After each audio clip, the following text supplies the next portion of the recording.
Hello, my name is Benedict Tosu. I'm in the studio with my colleague Serin Saki, and we bring you the sports segment this morning here on the AM show. Well, after 2 weeks of action here in Ghana, the African Women's Championship will come to an end tomorrow. A big game, of course, we expect at the Accra Stadium between the Super Falcons of Nigeria and the Banyana of South Africa. But even before that game, this afternoon at the Cape Coast Stadium, another big one is happening there. It's between Cameroon and Mali. Well, what makes this game crucial is that there is one African slot to be picked for next year's FIFA Women's World Cup in France. So the winner of that competition will join already qualified Nigeria and South Africa for that competition, and it's going to be between Mali and Cameroon. Well, these teams have played before in this year's competition. Mali in their opening game was against Cameroon, which Cameroon had to come from a goal down to beat them by 2-1. But looking at what's been happening between the two teams in terms of their performance, especially how Cameroon have dazzled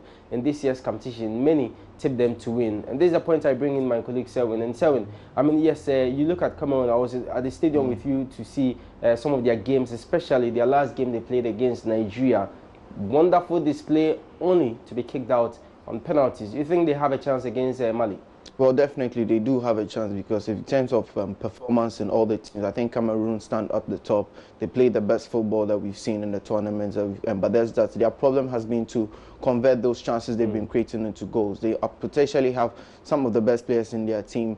Fejo, the midfielder, always controlling things in the game. Their captain, Mani, has also been performing very well. So the team as a whole, with their manager and everything, the team looks very prepared, but it's rather unfortunate that we didn't see them in the final. It would have been a perfect final if it was rather Cameroon and Nigeria, when we saw in the semi-final game, which had to go to the penalty shootout. But at the moment, if you look at teams' upper hand, they meet in the group stage already. Cameroon looks like they are the favorites for this game. Well, if you've been watching the games, watch out for that number 8 player, Riza. She's my woman of the tournament. She's had some wonderful display in this year's competition. But briefly on what to expect tomorrow at the Accra Sports Stadium, Nigeria, South Africa.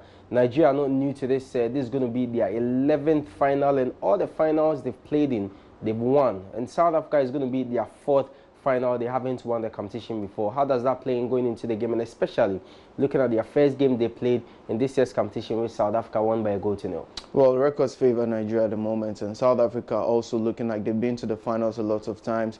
That's why even in this tournament they prepared more and invested more into it, because it looks like they don't want to be in another final without touching the trophy. But then this time is also being a football era of whereby jinx have been broken. So no matter how many times Nigeria have been to the final, have never lost. It looks like South Africa pulls a chance to create the surprise this time, and they do deserve it, because with how they prepared and their teams, their progression into this tournament and getting themselves into the final, they look more deserving, because even in the semi-final, they won their game within 9 minutes. Nigeria had to go to penalty. So the South Africans have the chance, if they need to push in more, get more confidence, and not be shaken by the Nigerian Super Falcons clout that they have with their superstar players, with like Isisa Toshola and all that. South Africa could get a psychological edge in winning this game. All right, and their captain, Van Wyk, has already noted how eager they are to clinch this year's title. So big games here in Ghana. The African Women's Championship wrapping up this weekend today in Cape Coast. Is the 3rd place game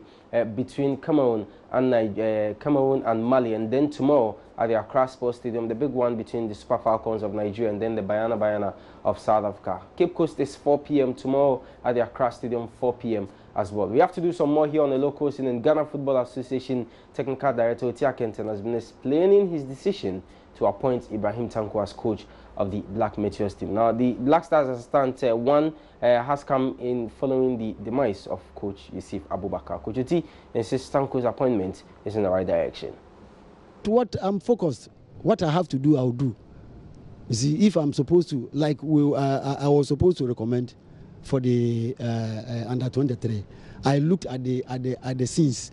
I discovered that for over 13 years we've not been able to qualify for the Olympic Games, and I was the last person that qualified the team. I mean, myself and Zumtik, over 13 years ago. Nobody has been able to take the team there, but we believe that Tanko should be able to do it, because in the first place, he's the first assistant of the Black Stars. is being remunerated. So after Black Stars assignment, what does he do again? Don't you think it is right for somebody like that to come in?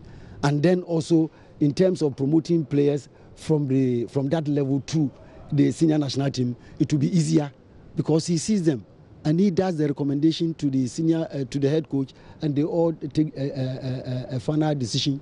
Don't you think it is better? So if Oti Akenten recommends something of this nature, and you say that Tanko is his brother or his friend or is this, and that he just did the appointment like that, no. And remember, he's also a licensed coach, pro license, and we can take A license and then pro license. So if he has all these licenses, why not? He qualifies. So let us put him there. Let's all support him, and then go over so that tomorrow when it is your turn, we all support and then we move ahead.